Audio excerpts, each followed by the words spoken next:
प्रकाशित वाक्य उसका 2 अध्याय 5 में देखेंगे, उसमें भी क्या लिखा है। इसलिए स्मरण कर कि तू कहाँ से गिरा है और मन फिरा और पहले के समान काम कर। यदि तू मन न फिराएगा तो मैं तेरे पास आकर तेरी दीवट को उसके स्थान से हटा दूंगा। इसलिए स्मरण कर कि तू कहां से गिरा है और मन फिरा और पहले के समान काम कर। आज हम कौन सा चीज में, कौन से बातों में, कौन से रास्ते में आज हम गिरे हुए हैं, जरा सोचेंगे। मैं नहीं जानता हूं आज किसको क्या दुर्बलता है जो आज गिरे हुए हैं। प्रभु हमसे ही बात कर रहे हैं। यहां क्लियरली साफ साफ लिखा है 5 में, फिर से हम पढ़े उसको। इसलिए स्मरण कर कि तू कहां से गिरा है और मन फिरा और पहले के समान काम कर। पहले हम आराधना में आगे भाग के आते थे, है कि नहीं? वचन पढ़ते थे, प्रभु को जी ज्यादा प्यार करते थे, डरते थे। वो कहां है और आपकी बात कहां है? इसलिए वचन में भी लिखा है कि धीरे धीरे इंसानों का जो प्रेम है वो कम हो जाता है। आज भी हो रहा है। प्रभु को हम प्यार नहीं करते, संसारिक वाले चीजों को प्यार करते हैं। पहले प्रभु यानी कि अपना हृदय में पहला स्थान देते थे। कलेश यानी कि पहले भाग के आते थे। वचन पढ़ने के लिए मन था, प्रार्थना करने के लिए मन था, प्रभु के लिए जीने के लिए मन था, लेकिन हम गिरे हुए हैं। इसलिए प्रभु याद दिला रहे यहां पे, पहले के समान हो जाइएगा। एक दिन आप कैसे थे और आज का दिन में आप कैसे हैं, प्रभु हमको ही बात कर रहे हैं। अगर किसी को याद नहीं है, इस वचनों से प्रभु हमसे ही बात कर रहे, याद दिलाने के लिए। इसलिए स्मरण कर कि तू कहां से गिरा है और मन फिरा और पहले के समान काम कर। अपना आत्मिक जीवन को अच्छा से बढ़ाने के लिए, आगे चलने के लिए उसी रास्ते में तू काम कर, अपना आत्मिक के लिए काम कर।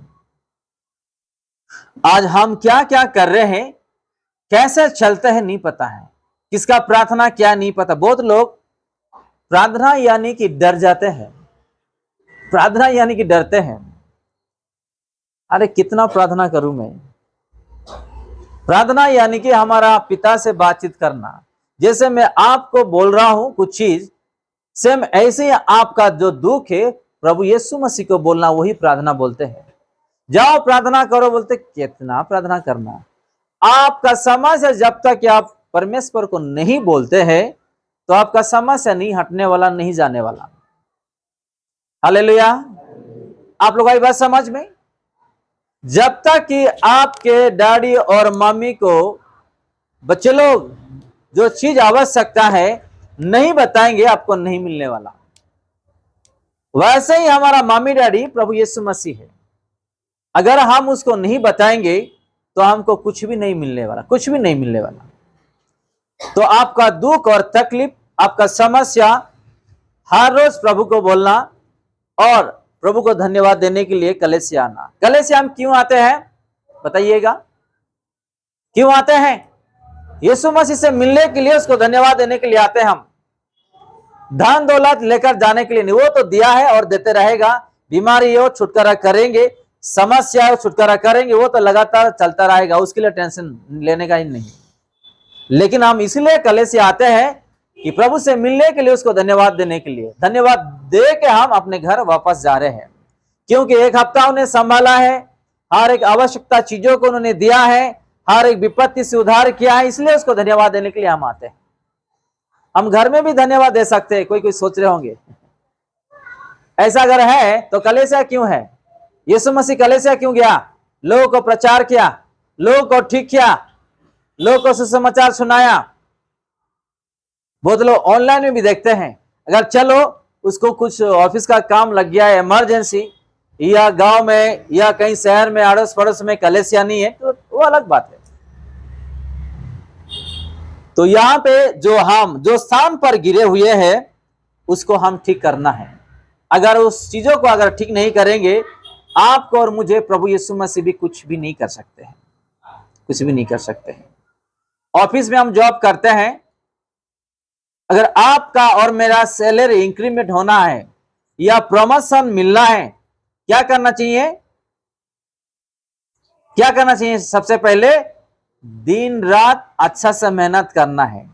मैनेजर का सामने, मैनेजमेंट का सामने अपना गलती नहीं दिखना है, जिम्मेदारी को अच्छा से निभाना है, तब हमारा सैलरी इंक्रीमेंट होगा, हमारा प्रमोशन होगा। वैसे ही अगर आप यीशु के लिए कर रहे हो तो आपका और मेरा प्रमोशन कितना बड़ा नहीं होगा, जरा सोचो। आपका और मेरा सैलरी इंक्रीमेंट कितना बड़ा नहीं होगा, जरा सोचो। हालेलुया। आपको ये बात समझ में? आज हम सांसारिक चीजों के लिए मेहनत कर रहे हैं और उस मेहनत का फल भी मिल रहा है हम लोगों को, लेकिन आत्मिक के लिए ऐसा मेहनत करेंगे तो उससे कहीं गुना ज्यादा आशीर्वाद हम लोगों को क्यों नहीं मिलेगा, जरा सोचो। आज हम परमेश्वर के लिए, आशीर्वाद के लिए नहीं सोचते और हम क्या कर रहे हैं? हम दूरी हो जा रहे हैं, हम दूरी हो जा रहे हैं, हर चीजों से दूरी हो जा रहे हैं। आइए हम मार्कुस उसका 6:12 में देखेंगे, उसमें क्या लिखा है। मार्कुस उसका 6:12। तब उन्होंने जाकर प्रचार किया कि मन फिराओ। पढ़िए पढ़िए। और बहुत सी दुष्ट आत्माओं को निकाला और बहुत से बीमारों पर तेल मलकर उन्हें चंगा किया। फिर से हम पढ़े उसी चीजों को। तब उन्होंने जाकर प्रचार किया कि मन फिराओ,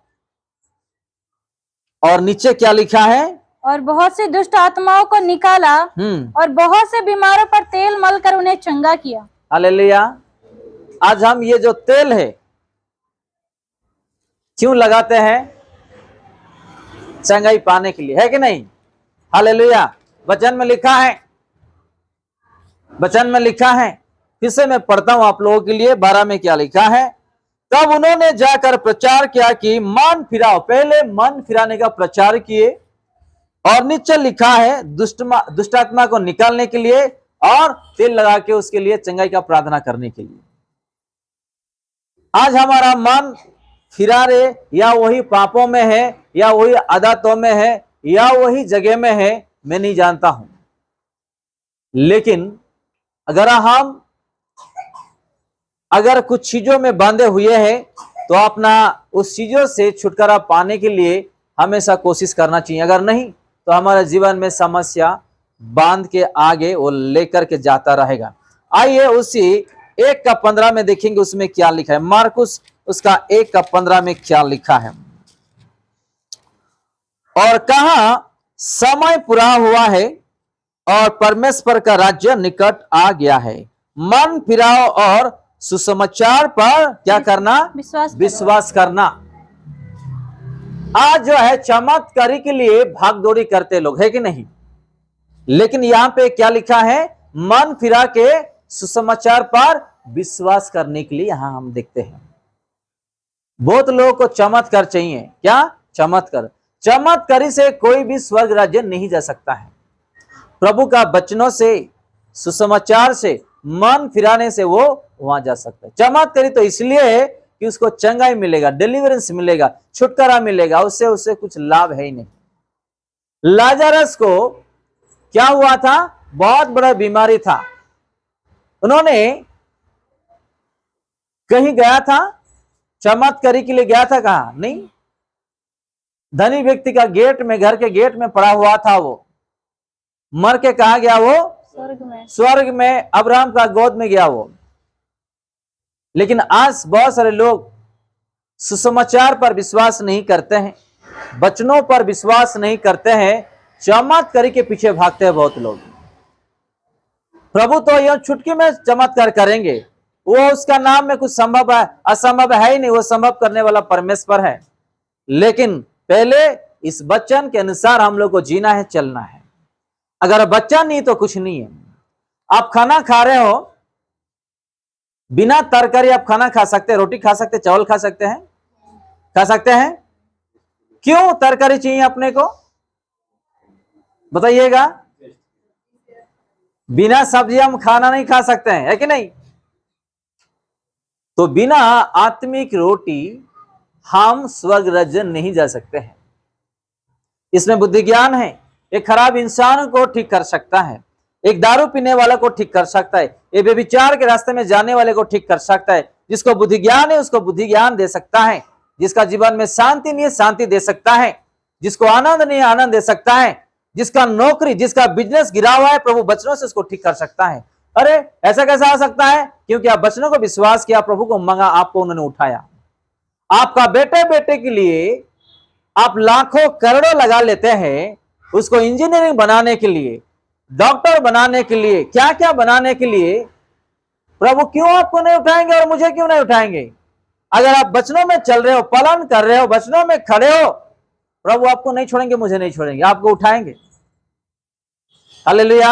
आपका बिजनेस उठेगा, आपका नौकरी उठेगा, आपका आत्मिकता उठेगा, आपका शांति आनंद, खोया हुआ परिवार, खोया हुआ प्यार, खराब हुआ चीज, सब कुछ वो ठीक कर सकता है इस वचनों में, उसके नाम में। लेकिन आज हमारा मन कहाँ है? हमारा ध्यान कहाँ है? हमारा सोच किधर है? हमारा दृष्टि किधर है? हमारा बुद्धि ज्ञान किधर है? सोचना है अपने को, नहीं तो हम ऐसे ही नष्ट होते रहते हैं। बहुत लोग ऐसे हैं, गले से आते हैं, वचन सुनते हैं, वचन पढ़ते भी, जानते भी हैं। आपका जो व्हाट्सएप का जो स्टेटस है, वचन लगाओ ना वहां पे, कोई भी उस वचन को पढ़े और मन फिराए।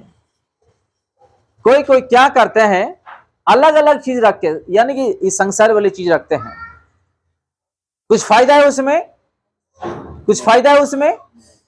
अगर आप वचन रख रहे हो, अनजान या आपका कोई पहचान वाला, या अचानक कोई फोन किया, या आपको मैसेज भी डाला, आपका स्टेटस वो चेक किया, उसमें अचानक कुछ प्रभु का एक वचन उसको मिला, वो परिवर्तन हो सकता है, उसका मन फिर सकता है। हालेलुया। आप प्रभु का गाना उसमें लगाओ, प्रभु का वचन रखो। आप तो सुसमाचार कहने के लिए आप डरते हैं, एटलीस्ट वो तो काम करो, लेकिन वो भी आज लोग नहीं करते हैं, डरते हैं। अरे कोई मुझे जान लेंगे, कोई पहचान लेंगे, ये मसीह है करके। अगर आप डरेंगे तो एक दिन भी प्रभु का सामने वो भी इनकार करेंगे। अगर आप और मैं प्रभु का सामने, लोगों का सामने अगर इनकार करेंगे, प्रभु भी एक दिन इनकार करेंगे, क्योंकि हम लोगों का सामने उसका दृष्टि में इनकार किए थे। हालेलुया। हम मेहनत कर रहे, घर बड़ा हम दे रहे हैं, अपने बाल बच्चों को हम जो है मेहनत करके पाल रहे हैं, उसको देखभाल कर रहे हैं, हर चीज हम दे रहे हैं। हम क्यों भाई किसी को डरे? हमारा डिसीजन है। हम डॉक्टर बने, हमारा डिसीजन है। इंजीनियर बने, हमारा डिसीजन है, हमारा है। अब तो हमको इंसान नहीं बनाए, हम खुद इंसान बनने के लिए कोशिश किए, खड़ा हो आज। हालेलुया। तो लोग कुछ लोग जो डरते हैं, तो प्रभु का वचन में लिखा है कि अगर आप सबका सामने मुझे स्वीकार करोगे, मैं भी स्वर्गीय दूतों के सामने, अपने पिता के सामने, लोगों का सामने, ये मेरा बेटा है करके मैं स्वीकार करूंगा। हालेलुया। उससे बड़ा चीज क्या चाहिए? लोग गए भाड़ में, लोग गए भाड़ में। आपका दुख सुख में, मेरा दुख सुख में कोई खड़ा होने वाले नहीं है। आपका बीमारी ठीक करने वाले, या आपका भाड़ा देने के लिए, या आपका कुछ चीजों के लिए मदद करने वाले, उन लोग तो है ही नहीं, तो उसके लिए क्या डरे हम? बताइएगा। तो हम छिप छिप के भी ऐसा गलत काम ना करें, क्योंकि यहाँ